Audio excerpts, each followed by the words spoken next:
You ever walk into a place where the walls themselves feel like they're judging you? Where the silence stretches so tight it could snap with the weight of a single breath? That's exactly what happened to 32-year-old Xavier Banks when he stepped into Carlton Elite Motors, one of the most exclusive luxury car dealerships in the city.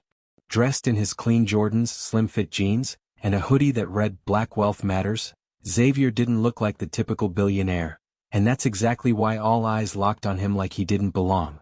But they had no idea who he was. Xavier wasn't just some random guy walking in off the street. He was one of the youngest real estate moguls in the state, with a portfolio that stretched across 3 cities and a net worth climbing past 8 figures. But none of that mattered the moment he stepped into that showroom. The receptionist's smile froze on her lips. The salesman whispered behind manicured hands. And then came Derek, the senior sales associate with slick-back hair, a $2,000 suit, and an ego that could barely fit through the door. "Can I help you?" Derek asked, his tone dripping with disbelief. "Actually, I'm here to help you," Xavier said, flashing a confident smile. "I'm looking to buy a new ride. Something fast, exclusive, maybe European." Derek scanned Xavier from head to toe. He saw brown skin, streetwear, and a calm confidence that made him uneasy. "The used cars are out back," he said with a smirk. Xavier raised an eyebrow. "Used? I'm talking about that matte black McLaren 720S you've got on display. That one right there." Derek laughed. Loudly. "That car? You're serious?" "Dead serious." Derek folded his arms. "That vehicle is over $300,000. It's not just for sitting in and taking selfies, if you catch my drift." Xavier's jaw tightened. He was used to being underestimated. It came with being a young black man in America. But today he wasn't going to let it slide. "Do you speak to all your customers this way?" Xavier asked, still calm, still cool. Derek's eyes narrowed. "Just the ones playing dress-up." A hush fell over the room. A white couple who'd been browsing a Rolls-Royce paused mid-conversation. The receptionist looked away. But Xavier just smiled wider. "All right," he said. "Let's play then." He pulled out his phone and made a quick call. "Hey Lisa? Yeah, I need you to wire $350 to Carlton Elite Motors." "That's right. McLaren 720S. Yep. In full. Now." Derek's face went pale. "Wait, $350,000? Plus tax and a tip for the dealership," Xavier said, eyes locked on Derek's. "You take tips, don't you?" Derek scrambled. "Sir, I apologize. I didn't realize." "You didn't want to realize," Xavier interrupted. "You looked at me and saw what you wanted to see. That's on you." Lisa confirmed the transfer. Within minutes, the manager of the dealership rushed in, breathless. "Mr. Banks, we are honored to have you here. I had no idea you'd be visiting in person." "I didn't plan to," Xavier said, throwing Derek a sharp glance. "But I'm glad I did." The manager ordered champagne, a red carpet, the whole 9 yards. Suddenly, Xavier was royalty. But the damage had been done. Derek stood to the side, humiliated, while Xavier was ushered toward his new car. Yet just as Xavier reached for the keys, he stopped. "Actually," he said slowly, "change of plans?" The manager blinked. "Sir?" "I don't want the McLaren anymore," Xavier said. "I want to buy something else." "Of course, anything you like." "No, I don't mean another car. I mean something much bigger." Derek frowned. "What are you talking about?" Xavier grinned. "I want to buy the dealership." Silence. For a full 10 seconds no one breathed. "You want to buy this dealership?" the manager asked, incredulous. "I make deals for a living," Xavier replied. "And I don't just buy cars, I buy empires." That's when it hit them. He was serious. Dead serious. But Derek wasn't done. "You can't just walk in here and throw money around like this is Monopoly," he barked. "This place has legacy, prestige, and racism," Xavier cut in. "Let's not forget that." The manager tried to intervene. "Please, let's all stay calm." "No," Xavier said firmly. "This isn't just about buying a car anymore. This is about sending a message." The room turned ice cold. Xavier pulled out his phone again. "Lisa, I need you to set up a meeting with Carlton Elite's parent company. Tell them I'm offering to buy them out. Completely. We'll triple their market value in a year. They'll listen." Derek laughed bitterly. "Even if you could afford it, which I doubt, they'll never sell to you." Xavier's eyes glinted. That's what everyone says until I sign the deal. Just then a camera phone clicked. One of the onlookers had recorded the whole thing. The video was already going viral online. Comments flooded in, "This is what black excellence looks like. Racism just met its match. Teach them king." And Xavier? He just smiled. Calm, powerful, ready. But as he turned to leave the dealership, Lisa called him back. Her voice was trembling. "Xavier, you need to see this. There's a problem. A big one. The parent company is already in talks, but not with you." "What?" "Someone else is trying to buy the dealership out from under you. And you're not gonna believe who it is." Xavier froze. "Who?" Lisa whispered the name. Xavier's face darkened. "Of course. I should have known." And just like that, everything changed. Because the fight wasn't just about proving Derek wrong anymore. It wasn't even about the dealership. Now it was personal. And Xavier was about to face an old enemy with deep pockets, and a deeper grudge. You could hear a pin drop in Xavier's penthouse suite as Lisa's voice echoed through the speakerphone. "It's Dylan Prescott," she said. "He's the one trying to buy Carlton Elite out from under you." Xavier didn't move. Didn't blink. Just stared out at the city skyline like it had personally betrayed him. Dylan Prescott. The name alone brought back a flood of bitter memories, late nights, broken promises, and betrayal with a signature at the bottom. Dylan wasn't just a rival. He was a former friend. Once upon a time, Xavier and Dylan were business partners, climbing the real estate ladder together. But when they landed their first multimillion-dollar deal, Dylan had secretly cut Xavier out, siphoning money, forging documents, and leaving him to clean up the mess while Dylan disappeared into high society. And now, years later, he was back. "He must have seen the viral video," Lisa continued. "He's making a move. Fast." Xavier clenched his jaw. "He always was a snake." Lisa paused. "What do you want to do?" Xavier turned, determination radiating from every inch of him. "We fight. This time I win." The very next morning, Xavier walked into a high-rise conference room in downtown LA where the parent company of Carlton Elite Motors was located, Marstone Auto Holdings. Polished floors, white leather seats, the kind of place that whispered wealth and screamed exclusivity. As he waited in the executive boardroom, Dylan Prescott strolled in like he owned the world. Golden tan, tailored Armani, smug grin. Well, Dylan drawled. "If it isn't the comeback kid. Or should I say the viral sensation." Xavier stood tall, meeting his former partner's smirk with quiet power. "Didn't think you'd show your face again." Dylan chuckled. "After all the free PR you just handed me? How could I not?" Xavier narrowed his eyes. "What's your angle?" "Same as yours," Dylan said, taking a seat. "Buy out the dealership. Own the brand. Expand it into something global. You've got ambition X. I respect that. But I've got experience, and connections. You're just the guy with the hoodie and a hashtag." Xavier leaned forward. "I'm also the guy with cash in hand, a team ready to scale this operation, and a brand your people can't replicate." "Is that what you think?" Dylan sneered. "Let's see who they believe in more." Just then the board members entered, older, mostly white, suits so crisp they looked vacuum-sealed. They offered courteous nods, took their seats, and the chairman, Mr. Whitley, addressed them. "Gentlemen, we're here to discuss two competing offers. Both ambitious, both bold. Let's hear your proposals." Dylan went first, laying out a plan dripping with luxury, globalization, and expansion into Dubai, Paris, and Shanghai. He name-dropped investors, threw around flashy projections, and had charts to match. Xavier listened silently, noting every exaggeration. Then it was his turn. He stood calmly, walked to the front, and plugged in a USB drive. A sleek video played. It showed clips of the viral incident, followed by real testimonials from Black entrepreneurs, working-class families, and young creatives who looked up to Xavier as a symbol of success and resilience. Then came his pitch.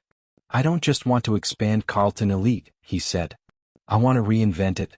Make luxury more inclusive, more powerful, and more connected to the people who are shaping culture, not just consuming it. You've seen what happens when a dealership goes viral for the wrong reasons. Now imagine what it looks like when we go viral for doing the right thing." Silence. Then slow nods. The chairman tapped his pen. "We'll need 48 hours to make a decision." As Xavier stepped out of the room, Dylan followed. Nice presentation, he said coolly. But this is business, not charity. You're too emotional, X. That's always been your weakness. Xavier turned. And greed has always been yours. Dylan shrugged. May the best man win. But the moment Xavier left the building, a black SUV pulled up, and a sharply dressed woman stepped out. Mr. Banks? She asked. My name is Ava Monroe. I represent the majority shareholders of Marstone Holdings. We need to talk. Privately. She handed him a card with just one word, Aegis. Lisa gasped when she saw it. Aegis? That's the shadow investor group that controls most of the board. They're invisible. Ruthless. And if they're involved, it means things just got real. That night, Xavier met Ava in a private lounge. She didn't waste time. You've made enemies, Mr. Banks. Prescott's offer came with incentives, promises, and threats. If you want to win, you'll have to play dirtier than you're used to. I don't do dirty, Xavier said. Then you'll lose. Not necessarily, he replied. I just need leverage. Ava tilted her head. And what kind of leverage do you have? Xavier smiled slowly. The truth. About Dylan. About what he did to me. About what he's doing now. Ava raised an eyebrow. You're suggesting we dig? I'm saying he's got skeletons. And I'm not afraid to open the closet. Ava smirked. Now that's the man I was hoping to meet.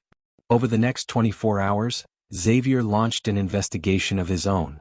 Hired a private investigator. Cross-referenced business deals. Dug through old files and whistleblower claims. And then they found it. A secret offshore account. Registered to Dylan. Connected to funds from a recent land deal that turned out to be fraudulent. Embezzlement. Bribery. Possibly even laundering. It was damning. Lisa stared at the documents. This could take him down completely. No, Xavier said quietly. This could destroy him. But before he could act, there was a knock at his office door. A messenger handed him an envelope. No return address. Inside was a single photo. Grainy. Blurry. But unmistakable. It was Xavier, 10 years ago. In a hoodie. Holding a crowbar. Standing in front of a shattered storefront.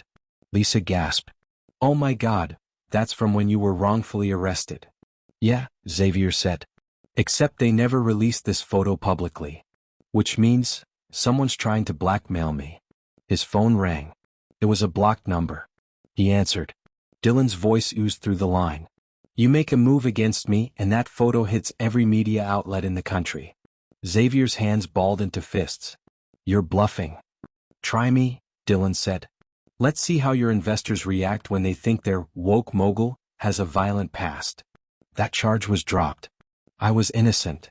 Doesn't matter. Truth is boring. Scandal sells. You haven't changed. Nope. But you have. You went soft. Xavier hung up, his mind spinning. If he released the files on Dylan, he could win the dealership. But if Dylan leaked that photo, even without context, he could destroy everything Xavier had built. His brand. His credibility. His future. Lisa stepped in. We can spin the photo. Control the narrative. Use your past to show how far you've come. Or, Xavier said, we stay quiet and let Dylan win again. He walked to the window. Watched the city lights flicker like they were winking at him. There's got to be another way. Then his phone buzzed. A message. From an unknown number. It simply read. Meet me tomorrow. I know what Dylan did. I have proof. But I want something in return. Below it was an address. An old warehouse. Midnight. Xavier stared at it. Another trap? Another chance? He had no idea what waited in that warehouse. But it would change everything. Don't forget to like, comment, and subscribe for more powerful stories that uplift Black voices and expose hidden truths. The next morning, the staff at Langston Luxury Motors were already bustling with excitement.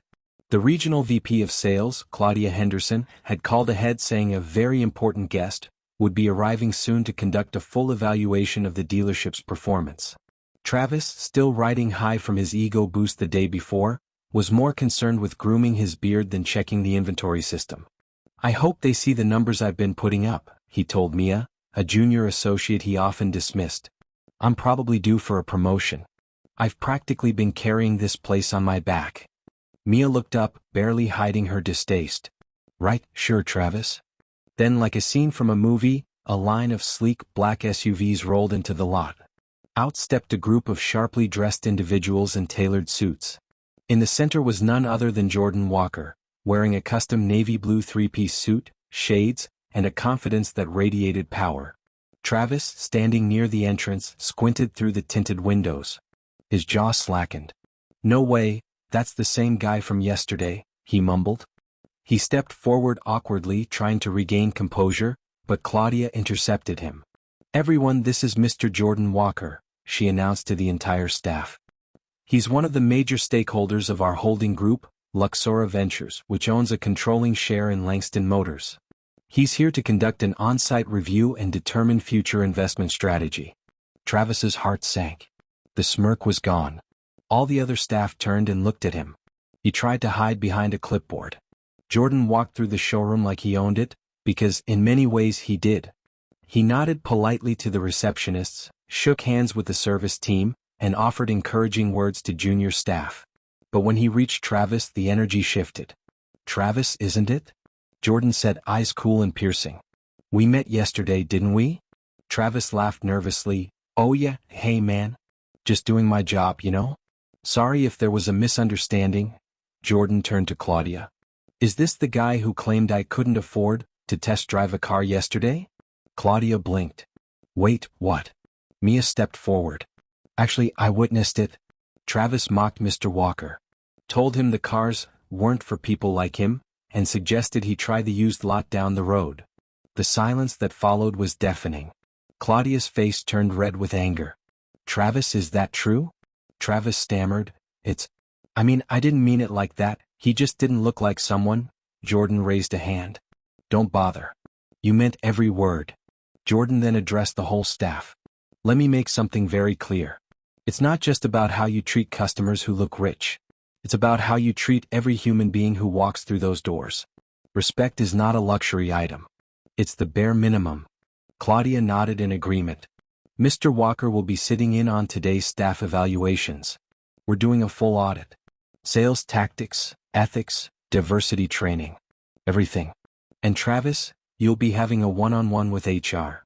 As the rest of the staff began murmuring and exchanging wide-eyed glances, Travis slinked away toward the back office, his career hanging by a thread. Meanwhile, Jordan began his inspection of the operations, giving feedback and asking questions that revealed his sharp business acumen. At every station he uplifted those who had been overlooked, especially Mia, who he personally praised for her professionalism. "You saw something wrong and weren't afraid to speak up," Jordan said. "That takes integrity. We need more of that." But just as things began settling into a productive flow, an unexpected interruption jolted the dealership. The front doors swung open and in marched a stern-faced man in a gray suit flanked by two lawyers. He walked directly toward Claudia and handed her a folder. "I'm Craig Middleton, legal counsel for Langston's original founders. You're all going to want to read this." Jordan raised an eyebrow.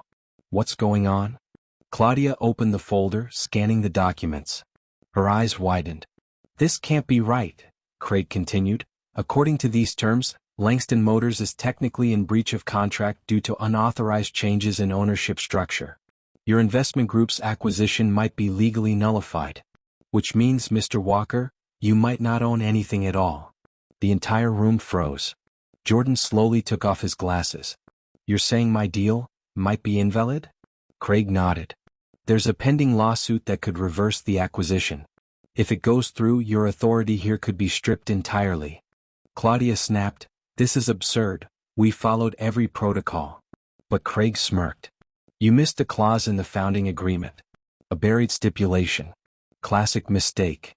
Jordan's jaw tightened. He turned to Claudia. "If this goes public before we fix it, I lose more than just ownership. My name, my reputation, everything." She looked stunned. "We have to fight this." Jordan took a deep breath. "We will. But first, I need to find out who dug this up. And why it's coming out now." As he turned away, he noticed someone watching from outside the dealership, across the street, behind tinted windows in a black sports car. A shadowy figure stepped out, looked directly at Jordan, and smirked. Jordan stared across the street at the man leaning against the black Aston Martin. Even from a distance, that smirk was unmistakable. Damon Carter, Jordan muttered under his breath. Claudia stepped beside him, eyes narrowing. You know him? Jordan clenched his jaw. He's my former business partner. We built Luxora Ventures together, until he tried to cut me out. Claudia looked alarmed. You think he's behind this legal ambush? Jordan didn't answer. He was already moving toward the door. Outside, Damon stepped forward, extending his arms like a man greeting an old friend. Jordan, still wearing custom suits like you're trying to prove something. Jordan stopped inches from him. What the hell are you doing here? Damon chuckled. Oh, just checking on my old friend. I heard about your little dealership acquisition. Thought I'd drop by and say, congratulations, or maybe condolences. Jordan's fists clenched. You leaked the founding clause to the Langstons. Damon shrugged. I just pointed out a few overlooked details. It's not my fault you got sloppy with the paperwork. Back inside, Claudia, Mia, and several staff watched from the windows. Who is that guy? Mia asked. He gives off serious villain energy. Claudia replied, that's Damon Carter. He and Jordan co-founded Luxora. But Damon's greed almost tanked the company before Jordan forced him out. Looks like he's back, Mia whispered. Outside, Damon leaned in close. Here's what's gonna happen. You're going to quietly back out of this dealership. Publicly admit you overstepped.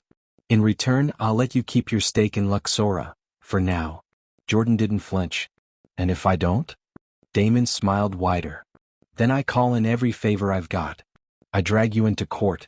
I expose every financial move you've made. I ruin your name in the media. And when the dust settles, you won't own so much as a used Honda lot. Jordan shook his head. You're playing dirty, Damon. But I've learned how to fight in the dirt too. Jordan returned inside and gathered Claudia, Mia, and the dealership's legal advisor, Mr. Patel, into the conference room. Damon Carter is trying to tank this deal and force me out, Jordan said. He's using an obscure clause to claim breach of contract. If this hits the courts, we could be tied up for months, and he's betting on that chaos to scare off investors. Mr. Patel leaned forward. That clause is real, but it can be challenged. The original contract was written under outdated ownership laws.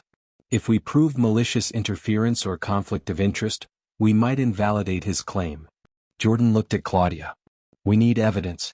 Proof that Damon orchestrated this with the Langstons. Emails, wire transfers, something. Meanwhile, Travis, recently suspended but still lurking, overheard everything through a cracked door. Eyes wide, he pulled out his phone and sent a message. You were right. He's fighting back. But I've got ears in the building. Let's talk. Message sent, to Damon Carter. As night fell, Jordan drove to a private storage unit where he kept sensitive documents from the early days of Luxora. Dust coated the boxes as he sifted through folders, photographs, and old contracts. He pulled out one file labeled Carter, Side Agreements, and began scanning it. In it were handwritten notes, one of which mentioned a shell company Damon used to hide side profits during their joint venture. Gotcha, Jordan whispered. Now let's see if this connects to the Langstons. At dawn, Mia called Jordan. You need to get back here. Now. When he arrived at the dealership, police were already outside. Yellow tape marked the broken glass at the front entrance. Claudia stood near the scene, pale and trembling. Someone broke in. Went straight for your office. Files are missing. Jordan's heart pounded. What files? She looked at him with dread. Everything involving the Langston acquisition. And, your security camera server was wiped. Just then Mr. Patel arrived holding a laptop. I got lucky. One of our backup drives was kept off-site. And guess what? It captured something. He opened the laptop to reveal grainy footage of a masked figure, but then, for one split second, the mask slipped. Jordan leaned in. Pause. Zoom in. The room fell silent as the image came into focus. Travis. Jordan sat in the dealership conference room, the tension thick. Claudia, Mia, Mr. Patel, and two new attorneys from Jordan's corporate legal team sat around the table, eyes fixed on the laptop playing the surveillance footage on loop. This is our smoking gun, Mr. Patel said. We tie Travis to Damon, we invalidate the legal challenge, and we expose the entire conspiracy. Jordan nodded but didn't smile. It's not enough to win. We need to make sure this never happens again, to me or to anyone who looks like me trying to break into spaces people think we don't belong. Meanwhile, Travis sat in a dim hotel room, unaware he was being tracked. He anxiously scrolled through burner phone messages from Damon. "Lay low. Don't talk to anyone. We'll take care of you once the ink dries." But Damon's promises were as hollow as his loyalty. Because at that very moment, Damon was in a boardroom on the other side of town, meeting with Langston's old allies and prepping a press release to bury Jordan. "We'll say he manipulated the deal, bullied his way into ownership," Damon said to the PR firm. "Make him the aggressor. We'll make the public forget his success and remember him as a thug in a suit." But Damon didn't know, Jordan had a plan. And this time he was playing offense. Jordan's team had gathered enough evidence to issue a cease and desist to Damon's PR firm and petition the court to subpoena all communications between Damon, Travis, and the Langstons. But instead of waiting for the legal wheels to turn, Jordan turned to the public. He called a press conference on the dealership steps.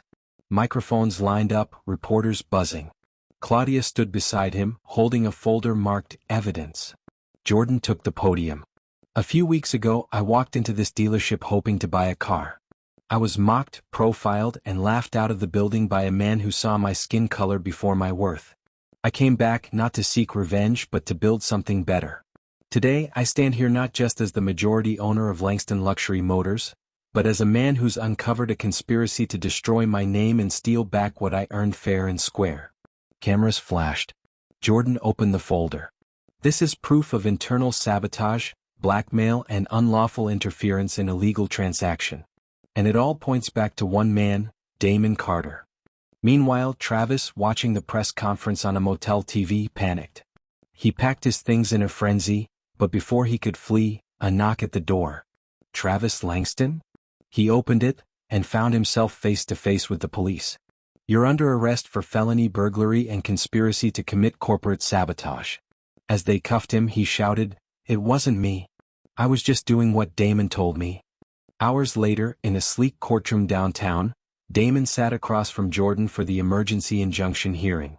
His smug smile was gone. His lawyers tried to dismiss the evidence as circumstantial, but the judge, an older black woman with steel in her voice, was unmoved. "Mr. Carter," she said, "not only does this court find that you interfered maliciously with a private business transaction, but your actions reveal a pattern of corporate intimidation, racial bias, and attempted fraud. Your claims are hereby dismissed with prejudice." Jordan didn't gloat. He just exhaled deeply as Claudia squeezed his hand. But the story didn't end there. With the courtroom victory sealed and Travis behind bars, Jordan did something no one expected. He held a company-wide meeting at the dealership and invited every employee, including those who once looked down on him, to join the new chapter. "This place will no longer be built on exclusion," he said. "From now on, talent, respect, and integrity come before anything else. I believe in second chances, because I was once given one." To everyone's surprise, Mia, once hesitant to challenge her co-workers, stood up and said, "I want to help lead the new culture committee. We need to be better and I want to be part of that change." The room erupted in applause. Months passed. The dealership rebranded as Walker Prestige Motors, and under Jordan's leadership, it became one of the top-performing luxury dealers in the region. He launched a mentorship program for young black entrepreneurs, offering internships, financing education, and business coaching. And Damon? His reputation crumbled. Investors pulled out of his ventures.